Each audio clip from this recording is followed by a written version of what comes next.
Well, good morning and welcome back to the channel.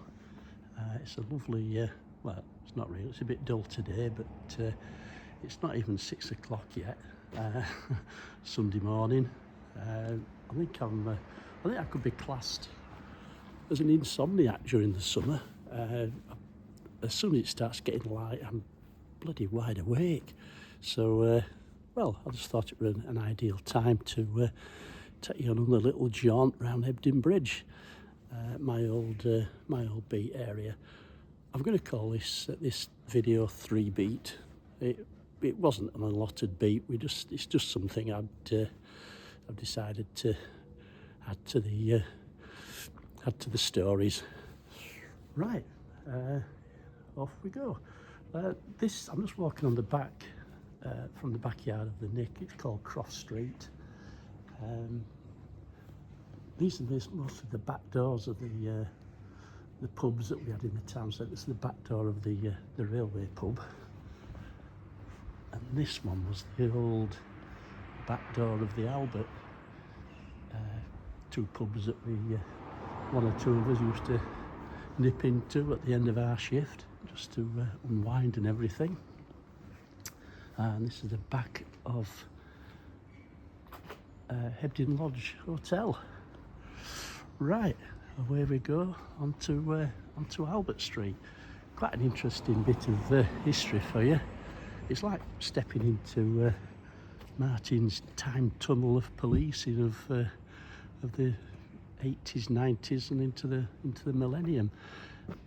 Speaking of which, the millennium. Well, this street was actually sealed off for Millennium Eve. They were expecting a massive sort of influx of people, and a lot of the pubs decided to do it an all ticket match for the event, and we were due. Me and my pal were due off at 10 o'clock on Millennium Eve, and we just resigned to the fact that we wouldn't be getting off at 10. But we patrolled around the streets for the evening up to about 9:30, and I gave the inspector a ring down at Hebden Bridge just to see if he wanted to stop on. I thought it was stop on to at least 2 o'clock in the morning, a bit of overtime for us, but he said no, it's quiet enough, away you go home. So I were at home for 10:10. We celebrated a bit of the Millennium New Year once I got home. I just said it was a bit of a non-event, and really I think it were all the preparation and the not knowing what were going to happen. We had all sorts of scares. There was a millennium bug that were going to affect all the computers and bring down the Western world as we know it. Aeroplanes going to drop out of the sky and all this other bunkum that they'd come out with. We'd been briefed on it for the best part of a year. There were videos, instruction videos. There were all sorts of plans and things put in place for the big day. I can remember one thing that somebody, one of the bosses had brought out, that they wanted a list. I think it was to come from headquarters. They wanted a list of all our specialist skills, whether we were plumbers and joiners, electricians, and all the other things in a previous life. We had to put down all sorts of stuff, and I suppose they were planning for the unknown, but as it turned out, it wasn't what everybody thought it were going to be. Right, back to the beat. We're just coming up from New Road. I'll just let you have a look down to the rest of Hebden Bridge. As you can see, it's absolutely dead. which is the best way to best time to come round and do a bit of filming. This house here, now somebody told me, because it's made out of brick, the rest of it's all Yorkshire stone in the town, but apparently all the bricks used for the building had come from the brickworks in Elland, and they brought it along on the canal on barges, which I thought were quite unique. Right, on we go. This bit here is called Macpealer, and I thought it was named after some Scottish person who lived in Hebden, but apparently it's well, I found out later it's from the Bible. It means ancient burial place. So there's something else for you to have a think about. Right, on we go. Path gets a bit tight here. As you can see, there's just nobody about apart from myself and a few cars probably on the way to work or something. Right. Quite a few cars. There must be a market on somewhere. Now, as we approach these traffic lights here, it just reminds me of a job I ended up dealing with, where a lorry load of offal and all the rest of bits from a meat processing factory. It was coming along the road from Hebden Bridge. Must have misjudged the junction and slammed his brakes on just as he got to the lights. The lights had gone to red. He'd slammed the brakes on, and the next thing, all the offal and everything else came shooting over the top of the cab and landed on the road. It was right bloody mess, and it stunk to high heaven. And I got sent there to deal with it. I was directing traffic and all the rest of the stuff we had to do. It was classed as an accident, but it stunk to high heaven, and the smell of it was drifting around all down towards Hebden Bridge and all through Hebden Bridge. This smelly load of stuff they had on his lorry. But by the time I got there, the bloody lorry had gone, but we had some witness to say that what he saw had happened. So there I was, stood in all this offal and entrails of animal waste. Oh, it stunk. It really did. It stunk to high heaven. And for hours, we got street cleansing out, and they came down with a road sweeper thing, and they cleared it all eventually. But it was in my clothes. It was ingrained in my clothes for days on end. I'd sent all my uniform to dry cleaners, but unfortunately, you could taste them. Oh God, it was horrible. It was horrible, smelly, horrible bloody jobs we ended up dealing with. Yeah, that was one of them. Right, we'll carry on. We're on Station Road now, heading towards railway station. We had one or two jobs at the railway station, but the thing is, with British Rail Property, it was actually policed by British Transport Police, which is a separate force. It's a national force which covers all the railway station properties throughout the UK. Anything that happened on there. What we'd do initially, we'd turn up, obtain details, take statements, and then we'd fax all the details through to there, main base, which is in Leeds railway station. So we did help them out now and again with that. Oh, we're just crossing over the bridge. That's the River Calder you see down there. Let's have a look at the other side. Yeah. Still waters run deep.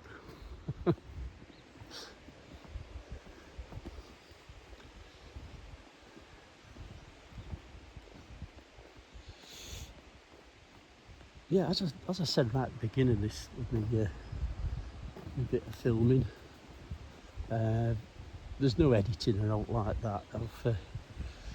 I've seen one or two videos on Facebook and YouTube and stuff, and they've used AI, which it's a bit robotic, so you're going to get everything here. There's no editing or out like that. It's just me bumming and ahhing and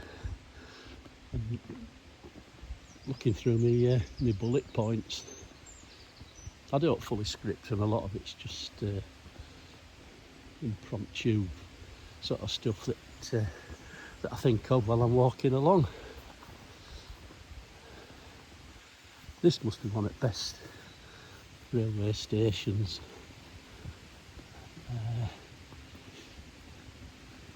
In England, in my opinion, it's so well kept.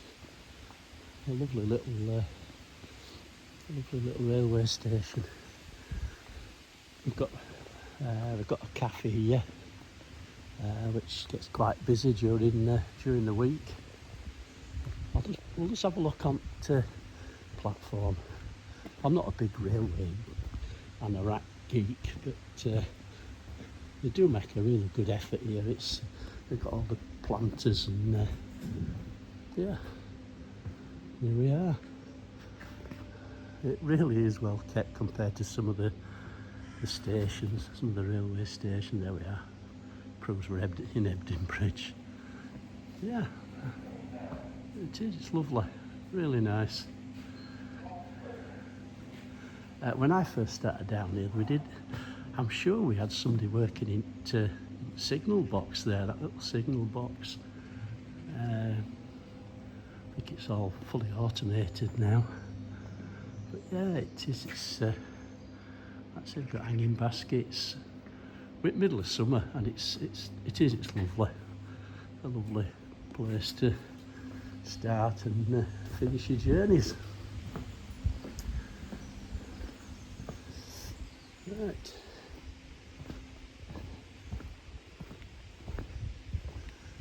This is car park. We had been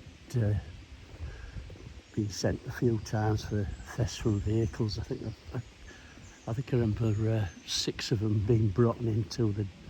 They'd smashed the windows and nicked the radio cassettes. So we had 6 angry commuters coming back to the vehicles after wherever they'd been. I think it was late in the evening, so they must have been out somewhere, and we had to deal with that. So like I say, we obtained details. If there's any statements, any witness statements, we used to take the statements and then fax the initial crime details through, and then send all the stuff through to the officer in the case from BTP, British Transport Police, to deal with. So really, I think we've done most of the job for them, really. But they cover such a big area. It's not like you can just have a police station, a British Transport Police station on site. So that's how it was. That's how it was dealt with. Right.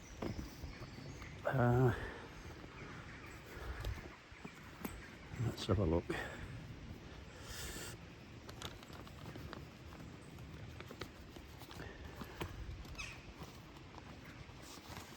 But I say I do make like little bullet points. just as a guide really. Well, we're just coming up to one of the entrances to Calderholmes Park, which is the main park in Hebden Bridge. Now this in the day was used for, it still is used for some events that the Round Table put on, but one of the biggest events of the year, well, two of the biggest events of the year were the Hebden Bridge bonfire, which people came from miles around, and it was a really big thing with council leave and all the rest of it, so we had enough bobbies to deal with it. Our special constables thankfully turned up and doubled the number of the shift. Just quick explanation, the special constables, they've got exactly the same powers as ordinary officers. They've got the same kit, they've got the baton, the gas, and quick cuffs. Like I say, they're exactly the same powers, but it's all on a voluntary basis. I think nowadays people are getting mixed up with specials and police community support officers, PCSOs, who have limited powers, where the specials are full constables, but they just don't get paid.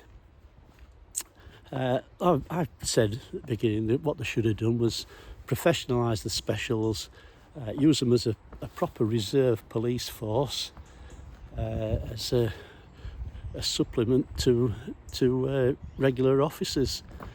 I think the RUC or the PSNI do a similar thing. I don't know if they still do it or not, but they did have reserve constables who arrived at peak periods. Right, and now we're on to Calderholmes Park. I used to spend hours down here with the kids, just playing football and rounders and cricket and everything else that we could think of to keep them entertained. And basically all my offspring, all my kids learned to ride the two-wheeler bikes on here. Used to bring them down, and they were all very safe. Off they went, flying around the park on the bikes. So yeah, lovely park. Let's say most of summer we spent down here playing football and things. It were really nice. The next sort of yearly event which occurred on here, or it still occurs on here, it's the Hebden Bridge Vintage Car Rally, which is usually about the first couple of weeks in August. That's really worth a visit if you're into old cars, and it's 2 days of motoring fun really. There's everything you can think of, and it is like stepping back in time.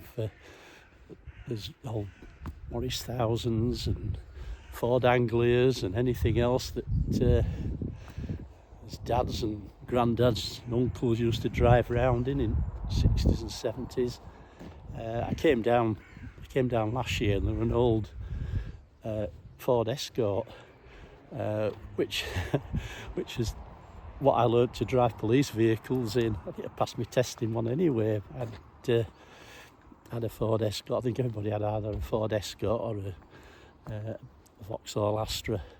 But I looked inside, and they're just so basic, you know. That I don't think they actually came with a radio. You actually had to buy a radio separate, and it was just it's like a bog standard vehicle that you got.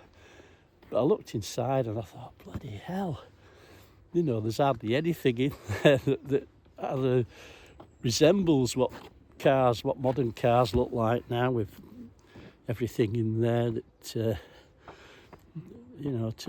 that we've got nowadays. Right, this part here, this is where the bonfire was stacked up. It's just where that skateboarding park is. Yeah, they used used to repair it for weeks on end. There were all sorts of companies used to supply old broken pallets, and they were piled up. They just got wood from all over the place, and it was a major event.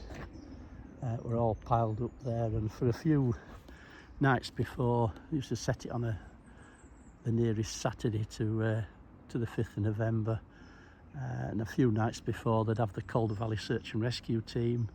I know I keep plugging them, but they do a great job. They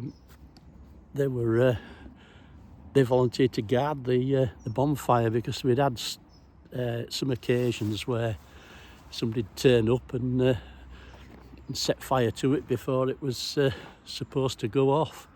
So they turned up, the Calder Valley Search and Rescue team turned up and guarded the bonfire before it was lit. So I think they got donations from different folk who came to the bonfire. I can remember one Hebden Bridge bonfire, and they actually had I think it was Pennine Radio or whatever it had become, and they basically were set up like a stage in the far distance there, where that bench is, right in the far distance. They set up a stage there, and they had music blaring out, and the people came from miles around for the entertainment, and then the firework display was second to none. Sometimes there were that many people here that you just couldn't get in, so I used to take the kids up to Eptonstall Road, or later on we went up to Peckett Pike at Peckett Well and watched it all from there. It was absolutely tremendous show that they put on. It must have cost thousands in pyrotechnics, but this particular bonfire night, they had the firework display started, and then they intermingle. They had loud speakers playing, and they intermingle the display with the 1812 overture, and when the cannons went off, that's when the fireworks, I think there were like air bomb things that were going off, in synchronised with the music. It was brilliant. What a brilliant show. And like I said, they don't do it now. I don't know. It's just, I don't know what's the reason behind it. But it was one of the biggest things for Hebden Bridge in the year. It's been that long ago now. I just can't remember why they finished. Probably some environmental reason. So yeah. Right. Moving on. We've got there were none of this graffiti stuff around. It was so well kept, and these were the tennis courts